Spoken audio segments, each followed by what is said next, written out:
Welcome to Social PR Secrets, the podcast. My name is Lisa Bayer, and I will be your host. Today's guest is Mel Carson. If you haven't noticed, this is not the first time that I have interviewed Mel as a guest for either my class or Social PR Secrets. I also interviewed him for the book, Social PR Secrets, and his insights on combining the powers of public relations, social media, and search marketing. In this episode, Mel and I discuss the ins and outs of social media strategy and what that means today. This episode was originally recorded for my University of Florida class on social media management. Let's give a warm welcome to Mel.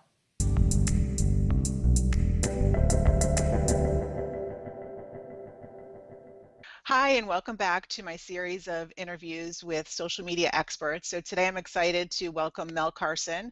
Mel is a former Microsoft advertising evangelist, and today he owns his own agency called Delightful Communications. And Mel is also the author of Pioneers of Digital. And I'm going to let Mel tell a little bit more about himself. Hi, Mel. Welcome. Hello, Lisa. How are you doing? I'm talking to you from a very sunny Seattle. Whatever your students think about the Pacific Northwest, is probably just as hot as Florida up here right now. But I'm thrilled to be here. Yeah, I used to work at Microsoft for many years, 7 years, as starting out as their community manager. And then that kind of role evolved into the digital marketing evangelist, and really my role was to go out into the industry and talk about not just what Microsoft was doing in the digital marketing space, but also really talk about digital per se, and try and get people to understand the power of using social media and search to amplify their marketing messages. If you think back to 2005, it was pretty much in its infancy now, and it was a great job to be paid to go out there and basically talk and blog and try and get people enthusiastic about using digital media to advance their company's image online. So back in 2005, that's when you started your role as an evangelist. And so today, as a social media manager, and our students are, the future social media management stars. So how do you describe today's role as what does an evangelist mean, or a brand advocate in simple terms? How can you explain that to the students?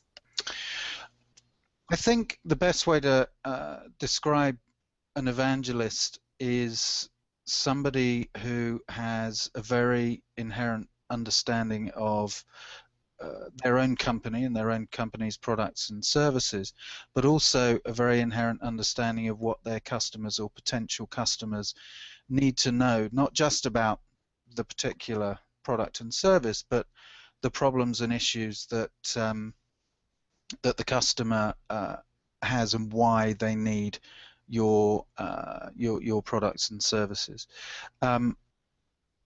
If I was to take a really good example, which would be John Gagnon from Bing Ads, his role is to evangelize and really talk internally about how to speak about Bing Ads and PPC and search marketing internally, to get internal teams enthusiastic about the products, and really be a conduit, a kind of bridge between the company and the community that you're trying to that you've identified are the people that are perfect for your product and service. So if you were to think about traditional marketing tactics and techniques, it's really kind of segmentation. So what John now does for Bing Ads, and what I did at Microsoft Advertising, was identify those communities that I could get involved with and get involved in, whether it be speaking at conferences, whether it be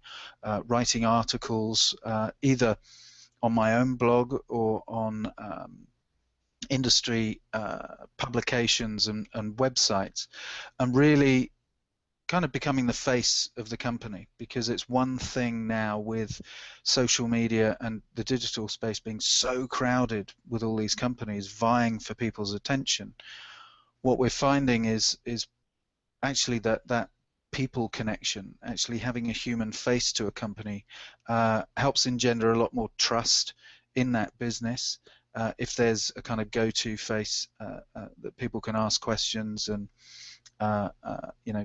sit down and have a conversation with, rather than just interacting with a brand. So in today's space, there are kind of internal advocates for a company. So a company like Microsoft has lots of people who are out there in the industry talking about it.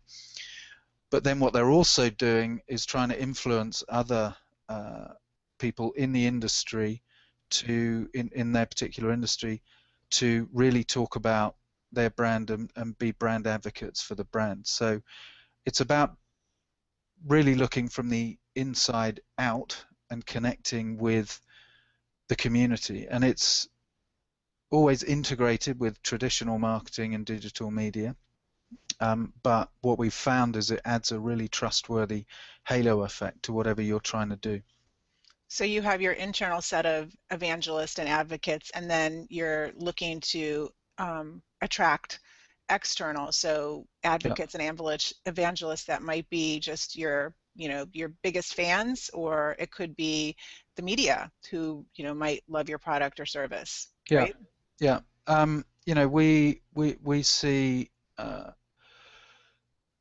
digital, and especially with the work that I do with Majestic SEO, which is all about links between websites, and which is more about links between websites, but we see that links between people really pay off. So making sure that you have really good relationships with journalists and bloggers and yes, your biggest fans is important, but the way that you build that relationship is really also very important, in that it's not just about you asking them to do things for you, but that there's some kind of value exchange. So a typical example might be a technology company wanting their fans to talk about their new widget or their new product or their new piece of tech, but what they should be doing is also not just asking for people to talk about it and tell all their friends that it's great, but they should be using those advocates and those fans as a way of getting feedback on the product and really involving people in the process. From the beginning, right? Right from the beginning, yeah. I love this quote that I saw on your website that I'm going to read about you, actually, but I think that it's a great segue into talking about the connection between social and PR. So the quote is from the VP of Global Marketing Solutions at Facebook, and she says, "Mel Carson is a gifted digital storyteller who lives and breathes our belief that all marketing and PR should be social by design." So that's an awesome quote to you and just also in general. Yeah. So as social media managers, and our students that are watching this also, their major is most likely public relations. They're in the College of Journalism. So what are some connections that you can share with them on the importance of social media, public relations, and search and storytelling? So I think the main thing for PR students, professionals coming into the industry now is to really understand that PR has the opportunity to be so much more than press relations. And what I mean by that is kind of traditional PR companies are all about the relationship with the press, and because they're getting a lot better, but because there's still some old traditional attitudes out there around social media and really how important it is, and a lack of understanding on the power of digital, but also some of the more technical kind of tactics and aspects, especially when it comes to search and SEO. I think that it's really important for students to understand now where PR fits in an integrated marketing mix. So with the marketing team, with the sales team, and the messaging that they might be pushing out, via call centers or when they're out there face-to-face with the search team and the PPC team to really pull together and work on an overarching strategy that takes into account competitive analysis, but really thinks about, I mean, the quote talks about social by design. It's almost being digital by design. Some examples are, in my previous role at Microsoft and other clients that I come across, PR tends to be a little bit segmented and off to the right, and social media definitely seems to be a little bit siloed as well.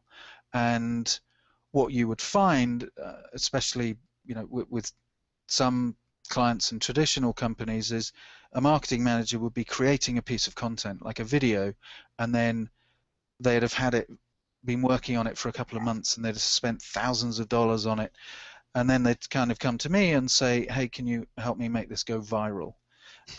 That isn't the correct process. What you need to do is think about and be part of that conversation when it comes to that content right from the start. What is the message that you're trying to get? What is the strategy? How does it differentiate from the competition? How can you pull together all the different elements of, okay, this is one video that we're going to create. How is a journalist going to react to us pitching it to them versus a blogger versus putting it on our homepage? How can we make it so it's almost a one-size-fits-all, or how can we adapt it so that it's relevant to different people along that kind of life cycle, and make sure that it's relevant and compelling, and maybe sliced and diced and slightly adapted, but in the core there's something about that content that makes people want to like it, makes people want to share it, makes people want to link to it. And I think that that's one of the things that's really missing, is that people kind of think of social as being this kind of nice to have thing that somebody else is going to do over there because they really understand Twitter and Facebook, but they don't think about it at the core. And I remember back in, I think it was 2009, was one of the first really good examples I can give of a kind of integrated marketing effort. Was if you go to Google or Bing and search for social media white paper, the #1 result is a white paper that I wrote 5 years ago. It's still #1, it's still being downloaded, and the way that we did that was making sure that we had SlideShare involved. We didn't do a video, but we had kind of infographics, and we seeded it out to relevant bloggers who all linked to it. And still 5 years later, it's as relevant now as it was, because the team could go in and swap it out with an updated one, but we're still ranking #1, and that was based on being really clear about the outcome and being really clear about making sure that everybody was on the same page, both from an infrastructure point of view, but also from a messaging and promotion point of view as well. That's a great example. So just to kind of underline that with, so putting up a Facebook page and starting a Twitter account, that's not necessarily a strategy per se. There's more to it. What are some other kind of key points to share with social media managers as far from a strategic standpoint that should be taken into consideration? Yeah, that's a great question. Well, during my time at Microsoft, we used to have these brand strategy people who used to sit in, this little corner, and I used to think, what on earth are they doing? I'm here tweeting and Facebooking and creating videos, and it wasn't really till I left and started talking to other businesses as a consultant that I realized that there's a huge value. In fact, it's the best value you're going to get is actually by having an overarching strategy. What I was doing in those days really was kind of just tactics. I think there are, Twitter and Facebook are a wasteland of Facebook pages and Twitter accounts where people have just set them up and they haven't really thought very deeply about, how are they targeting the right audience? Do they have the wherewithal to create the right content? Are they just going to be sharing other people's stuff? Do they have people dedicated to that kind of, as you know, Lisa, the social media scene and Facebook and Twitter and all these companies are constantly updating, their feature sets and changing the way that they ask us to do things and uploading, and Facebook with the different kinds of even dimensions of images seem to change all the time as well. So it's really important to have that strategy and be able to take a big deep breath, and also do a lot of competitive analysis as well, by basically looking and discovering who your competitors are, and trying to differentiate and trying to find the gaps where they're messing up, or they don't have a presence, and there's nothing wrong with doing this. And in my book Pioneers of Digital, there's plenty of ideas from some of the people that have done amazing things on the internet about how they've taken other people's ideas and actually pivoted around them, or actually made them better. So there's plenty about what your competitors doing that you could piggyback on and steal a march on them. So I think it's really important to have a strategy that's flexible enough, to take into account all the different changes that go on across all the different social networks, because that's how you're going to persuade the people higher up, who are, your CMO or your senior managers or your CEO, to invest in what is becoming more and more important, is kind of paying for Facebook advertising and promoted tweets and stuff like that, as those two particular networks get so crowded with brands competing with each other. I did a workshop at SMX on social advertising, and it was probably about an hour workshop on the different various ways to promote via Twitter and Facebook. And when I started it out, I said, I would have never believed if somebody told me 5 years ago that I would be standing up here actually advocating advertising with public relations, because back in the day it was church and state. But there are effective ways to today use the paid side of social advertising to effectively use it in a public relations way where it is acceptable and it is extremely powerful when done right. What would you say to that? Yes. I mean, you only have to do a search for Brian Boland, organic Facebook. He's I used to work with him at Microsoft. He wrote the recent post about from Facebook about how more difficult it is for brands to have that kind of organic reach, because there are so many people kind of trying to do the same thing.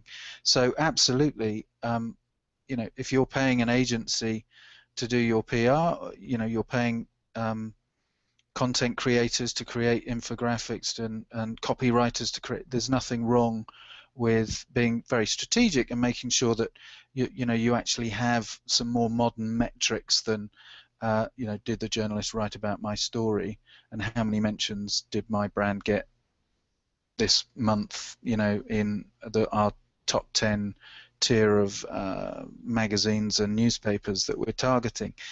Having more sophisticated metrics and being shrewd about how you're promoting them is really crucial. I mean, I've got a Twitter hashtag. I'm promoting me speaking at ClickZ Live in San Francisco next week by targeting their hashtag, and we picked up a ton of followers.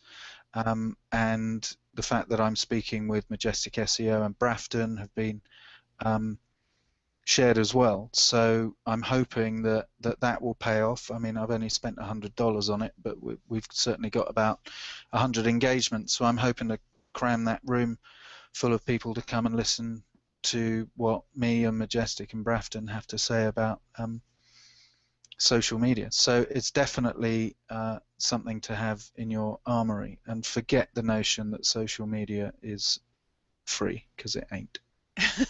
And that brings me to our final point that I know that you want to make, and I want to make sure that we cover, is personal branding and how that falls into the strategy of social media.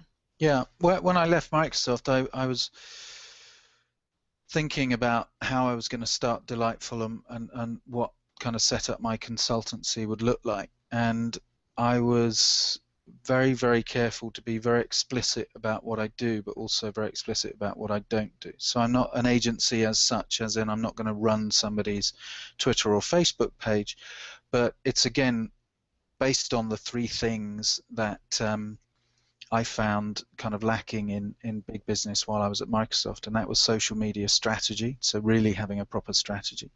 Digital PR, so not so much traditional, as I've said, drilling down into that kind of press relations, but being more public relations because of the magnificent opportunity that digital provides us to be connecting with people more directly as brands, and not necessarily just through journalists and bloggers. And then the third thing was personal branding, because being an evangelist, I had my own website, I was an early adopter of Twitter, I got great engagement on Facebook, I talked at a lot of conferences and interviews like this, and I built up a good personal brand for myself within the business and somebody else within the industry. And somebody said to me, well, why don't you start trying to help other people? And the more I looked into it, the more I realized that that CEOs and CMOs and chief executives of some of these big companies,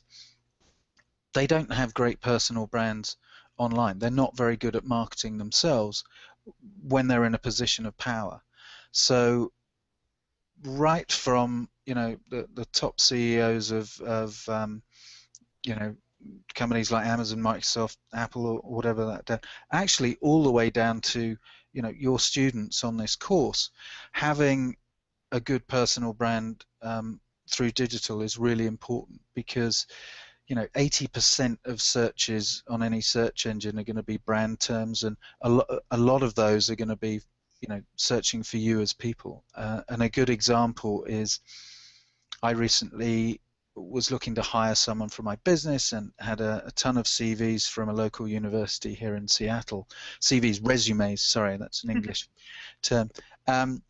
And the job was all about digital PR and personal branding and social media. And of course, I would search for these people online, and a lot of them didn't have any footprint, which surprised me, seeing as they're all sort of 25 years old.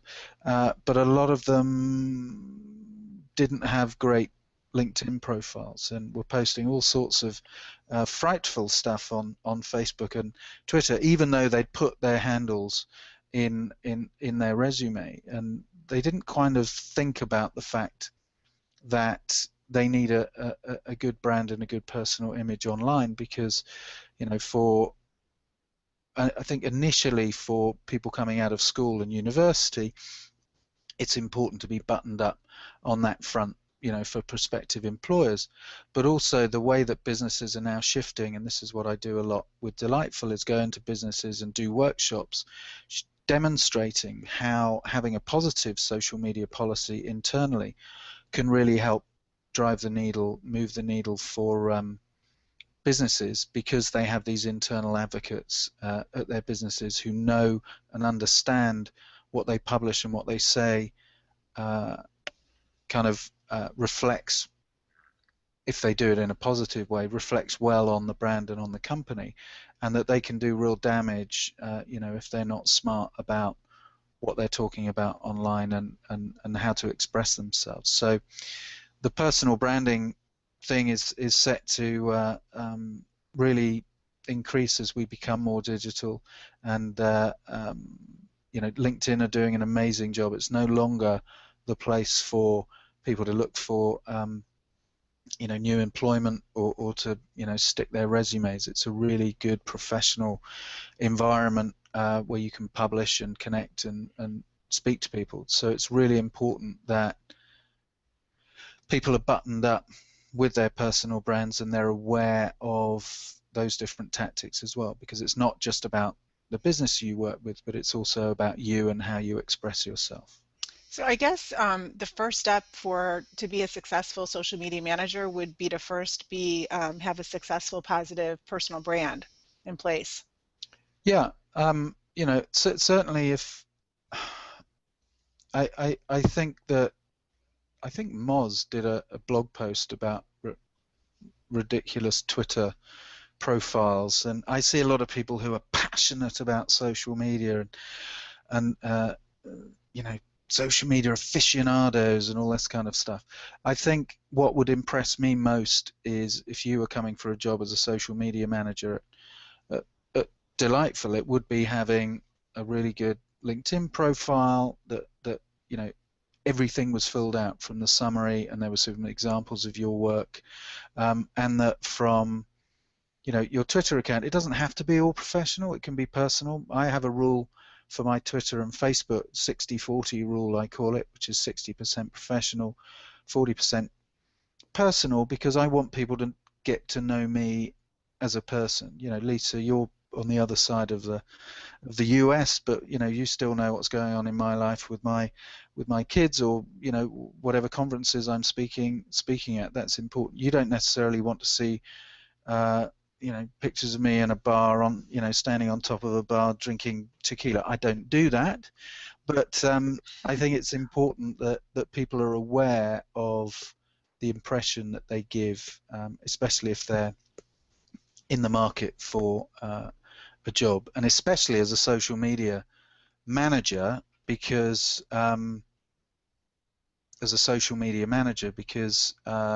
it's that is the kind of job that people are looking for.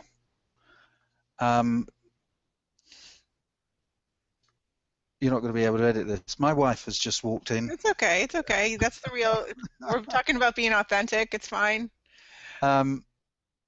It's no problem. So that's it's just important as a social media manager to have that wrapped up. Okay, well, we've pretty much reached the end of our time right now, but Mel, I really appreciate everything that you've shared, and if there's any last tips you want to get in right now, go for it. If not, when you're doing a Google Hangout interview, have a big sign on your door saying "Don't come in under any circumstances." That's one. On the air. That's what I have to put outside my door.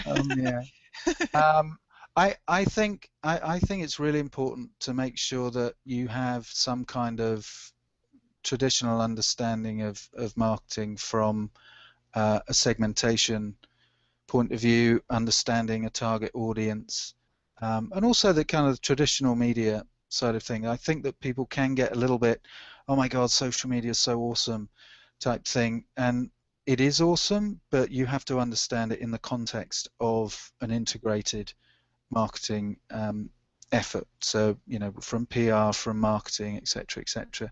But you also need I think to have some technical expertise, and I'm not talking about being a major in computer science. I'm saying understand the basics of HTML and how a website's put together, understand the basics of Facebook's open graph protocol, or how embedding a tweet might look in a blog post, or how sharing a blog post might look if it was landing in Facebook or Google+. And then the other thing is to understand the basics of SEO and algorithms when it comes to search engines and things like that. Okay, thanks, Mel. So if our students want to follow you, where is the best place that they can reach you on social? Twitter, @Mel Carson. But just do a search on any of the major search engines, Google or Bing, and you'll find me. Okay. And I'll send you a link to send out to Pioneers of Digital. I think it's perfect for students to. It's really a history book to really understand how things like TED, how things like Yahoo, how Barack Obama won the 2008 election using social media, how iTunes arrived at the 99-cent price point, and stuff like that. And it's got some good stories in there. And I can't believe I didn't ask you. Maybe you'll be in the sequel, Lisa. Okay, that would be great. And I'll put a link to the book as part of the recommended reading for this week in the course. Very cool. Okay. Right. Thank you, Mel. Have a great day. Thank you. Bye-bye.